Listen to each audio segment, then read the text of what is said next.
victim of a gruesome murder in Georgia. We're still in shock. I mean, you can't process something that's unbelievable. Yeah, Lauren was my neighbor. We're just trying to find out where she is at this point. تخيل تكون عايش حياة عادية، كتقرأ، كتحلم مستقبل مهني ناجح، ولكن ما كتعرفش أن شي حد قريب ليك كيراقبك في صمت، كيدرس تحركاتك وكيتحول تدريجيا لأسوأ كابوس في حياتك. هاد القصة ماشي من شي فيلم، هذه قصة حقيقية صدمات أمريكا كاملة، قصة لورين جيدينغز.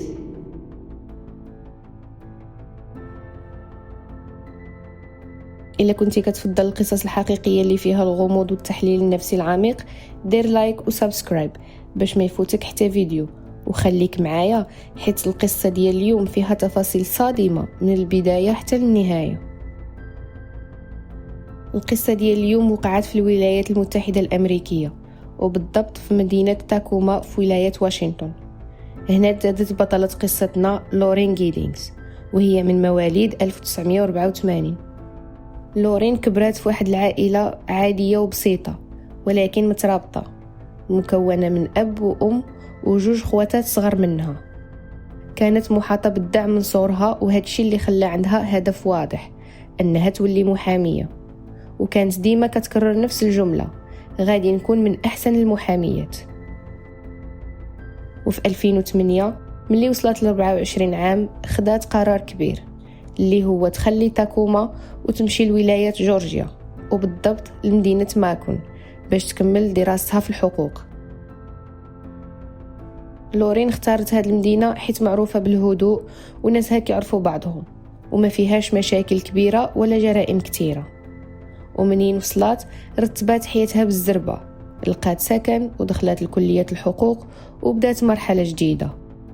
ومع التقدم في الدراسة كان ضروري تدير تدريب مهني اللي هو ستاج في مكتب للمحاماة، وهنا غادي تدخل حياة لورين في مسار آخر. تدربات في مكتب ديال المحامي سميتو ديفيد سميث، ومع الوقت العلاقة المهنية ولات شخصية. لورين وديفيد تقربوا ودخلوا في علاقة عاطفية، رغم أن ديفيد كان أكبر منها بحوالي 20 عام.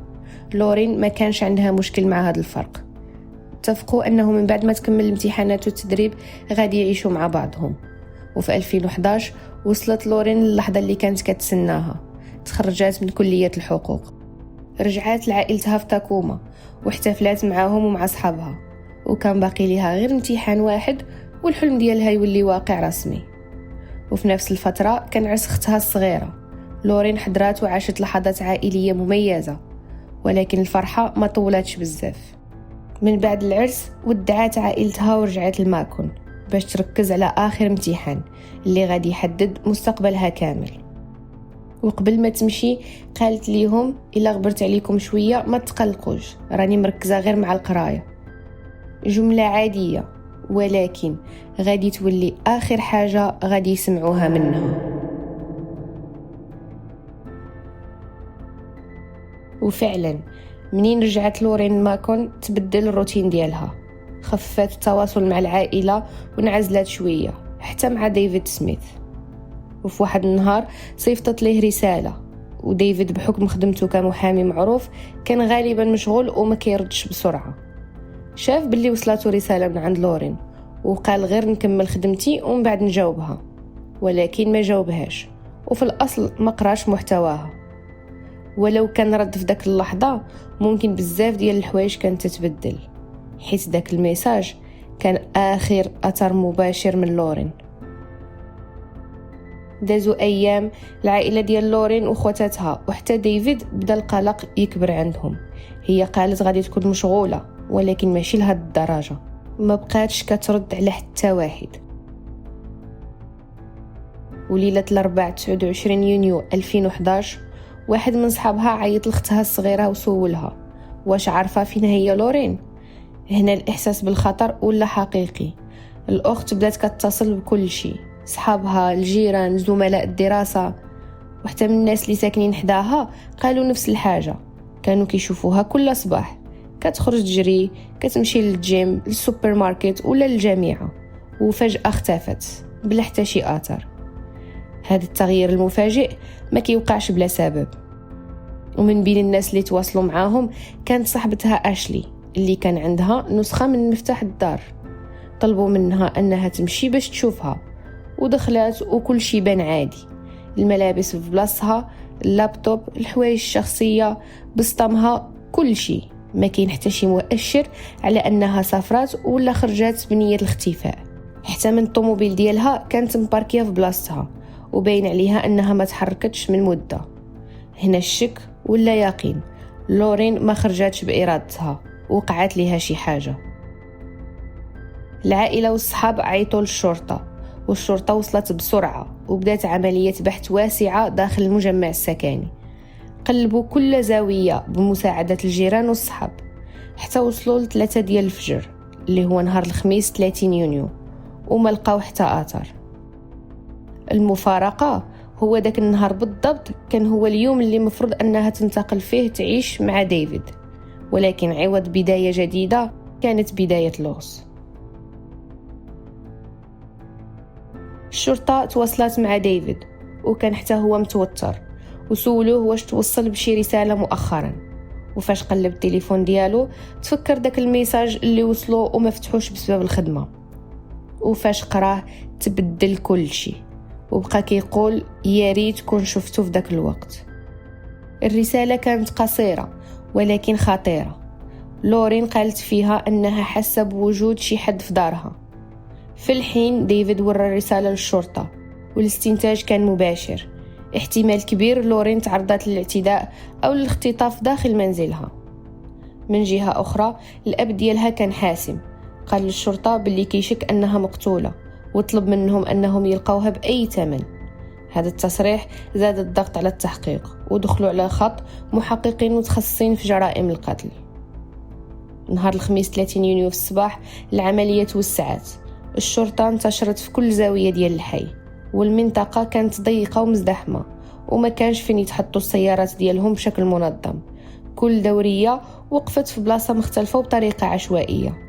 وهذا التفصيل البسيط اللي بان غير لوجيستي غادي يكون عنصر حاسم في المراحل الجاية من التحقيق.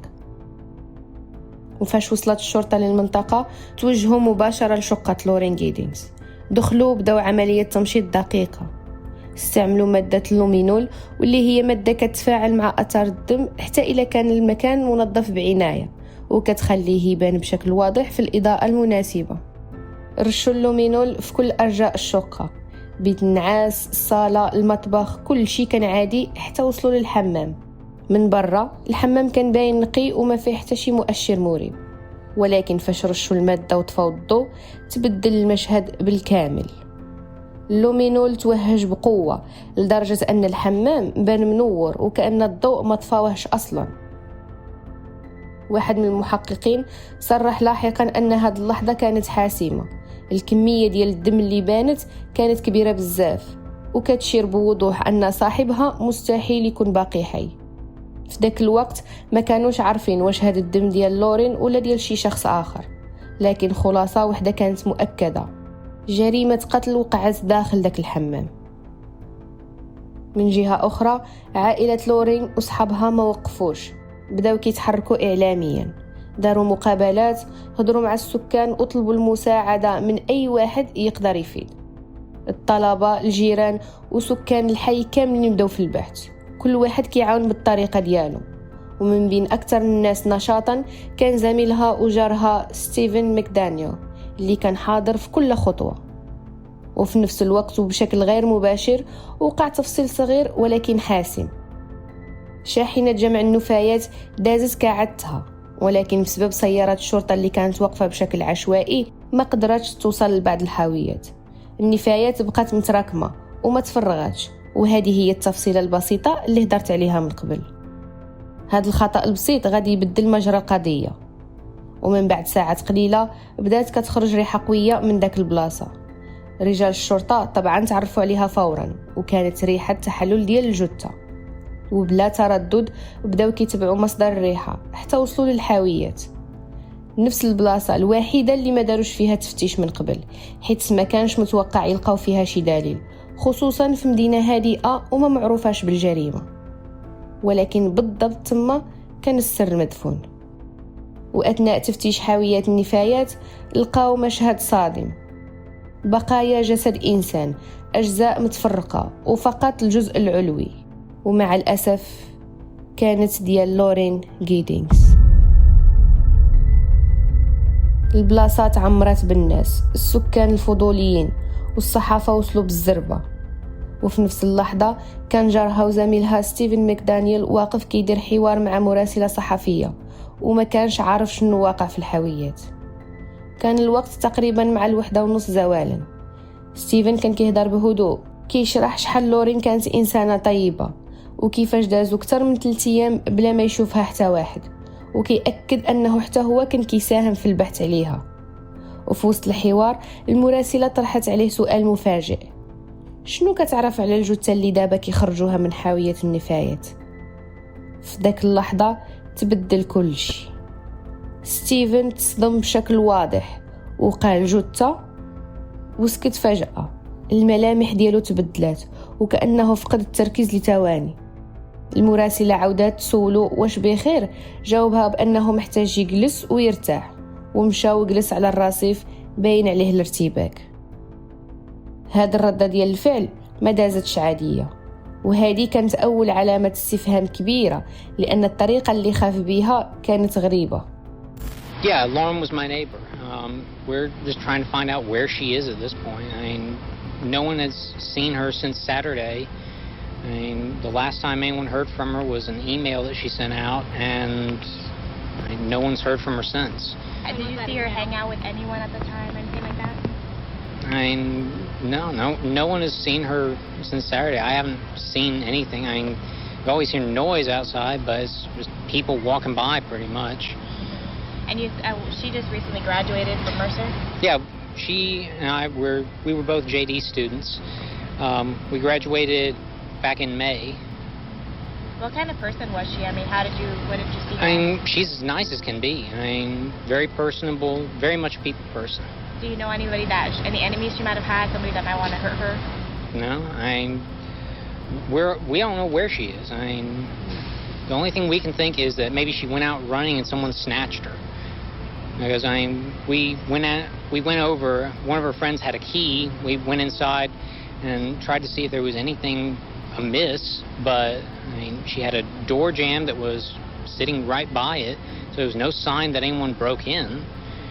I mean, the door was locked when everyone got here. I mean, we just don't know where she is. What about in the parking lot area? I know they've been doing a lot of, I think that's where they have recovered the body or whatever they recovered from there. Body? Had you seen anything there? Had you seen anything there? I mean, we don't know if this is the same person. You know what I mean? Like, they took out a body there earlier. We don't know if it's the same person or not. So that's how we're trying to ask people if they know who lived there. Are you okay, sir? I think I need to sit down. Okay.